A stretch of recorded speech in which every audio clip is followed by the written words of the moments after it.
नाशिकमधून आताच्या क्षणाची सर्वात मोठी बातमी समोर येतेय।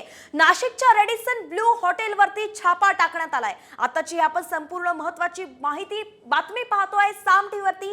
नाशिकच्या रेडिसन ब्लू या हॉटेलवरती छापा टाकण्यात आलाय। आज प्रचाराचा शेवटचा दिवस आहे आणि अशात निवडणूक आयोगाने मोठी कारवाई केली आहे। रेडिसन ब्लू या हॉटेलवरती छापा टाकण्यात आलाय आणि दृश्य आपण पाहतोय की मोठ्या प्रमाणात रक्कम एका बॅग मध्ये त्यांच्या हाती लागली आहे। कोट्यावधींची ही रक्कम जी असल्याचं समजतंय आणि हीच रक्कम आता निवडणूक आयोगाच्या पथकानं जप्त केली आहे। नाशिकच्या रेडिसन ब्लू मध्ये छापा टाकण्यात आलाय, त्याची ही लाईव्ह दृश्य आपण पाहतोय।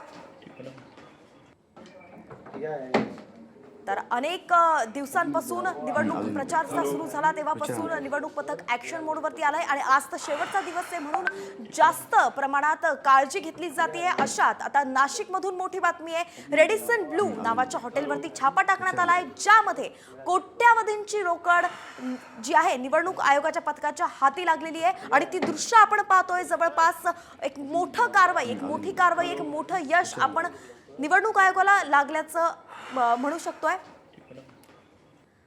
तर तबरेज शेख जे आपले प्रतिनिधी आहेत ते या संदर्भातले आपल्याला सविस्तर अपडेट देत आहे। तबरेज, नेमकं किती कोटींचं हे घवाड सापडलंय आणि कोणता क्लू त्यांना मिळाला होता ज्यामुळे त्यांनी या हॉटेलवरती छापा टाकलाय?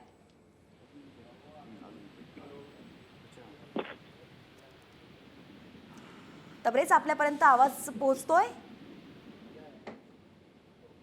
तर काही तांत्रिक कारणास्तव आपला तबरेज यांच्याशी संपर्क होऊ शकत नाहीये, परंतु ही दृश्य आपण पाहतोय। नाशिकमधून थेट ही दृश्य आहेत। रेडिसन ब्लू हॉटेलवरती छापा टाकलाय निवडणूक आयोगाच्या पथकानं आणि यामध्ये कोट्यवधींचं घबाड जे ते हाती लागलेलं आहे। शेवटचा दिवस आज प्रचाराचा आहे आणि अशात एवढी मोठी रक्कम सापडणं हे खरंच निवडणूक आयोगाचं एक मोठं यश आपण म्हणू शकतो। अजून काही शेवटचे तास बाकी आहेत। 5 वाजेपर्यंत आज प्रचार होणार आहे आणि तोपर्यंत निवडणूक आयोगाच्या हाती नेमकं काय लागतं हे पाहणं महत्त्वाचं आहे। त्यानंतर छुप्या प्रचारावरती निवडणूक आयोगाचं लक्ष राहील आणि तेव्हा सुद्धा असे गैरप्रकार होतात का हे पाहणं महत्त्वाचं असणार आहे। नेमकं ही रक्कम कुणाची आहे हे अजून समोर आलेलं नाहीये।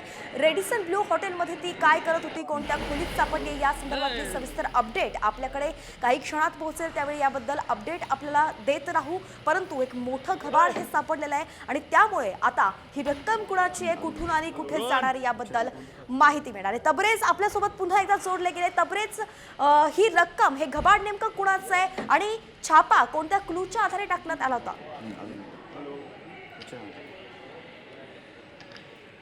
मोठ्या नामांकित हॉटेलमध्ये मोठे घबाड सापडलेले आहे। निवडणूक आयोगाच्या भरारी पथकाला गोपनीय माहिती मिळाली होती, त्याच आधारे त्यांनी एका हॉटेलवर छापा टाकला आणि त्या ठिकाणी मोठी घबाड सापडल्याची माहिती आता समोर येत आहे।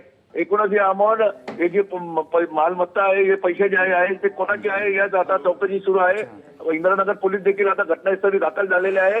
पण अशी देखील चर्चा आहे का शिंदे गटाचे जे संपर्क प्रमुख आहे त्यांचा त्या ठिकाणी आधार कार्ड देखील मिळालेलं आहे आणि त्यांचे हे पैसे असू शकतात अशी चर्चा देखील आहे। आता पोलीस या ठिकाणी दाखल झालेली आहे, भरारी पथक देखील दाखल झालेलं आहे। नेमका हे पैसे कोणासाठी आणलेले होते, कारण निवडणुकीला मतदानाला आता 2 दिवस उरलेले आहे आणि मतदानाला वाटण्यासाठी आणलेले होते का नेमकं कशासाठी आणलेले होते याबाबत आज चौकशी सुरू झाली आहे। अच्छा, धन्यवाद तबरेज या सविस्तर अपडेटसाठी। तर आपण पाहतोय शिवसेना एकनाथ शिंदे गटाचे नाशिक संपर्क प्रमुख जयंत साठे यांच्या रूम मध्ये ही रोकड आढळली आहे, त्यामुळे आता त्यांच्यावरती शंका घेतली जाते। सदर रक्कम शिवसेना उमेदवार राजश्री अहिरराव यांच्यासाठी आणण्यात आल्याचा पोलिसांना संशय। तर भरारी पथकासहच निवडणूक आयोग आणि नाशिक पोलिसांकडून आता या रकमेची चौकशी केली जाते।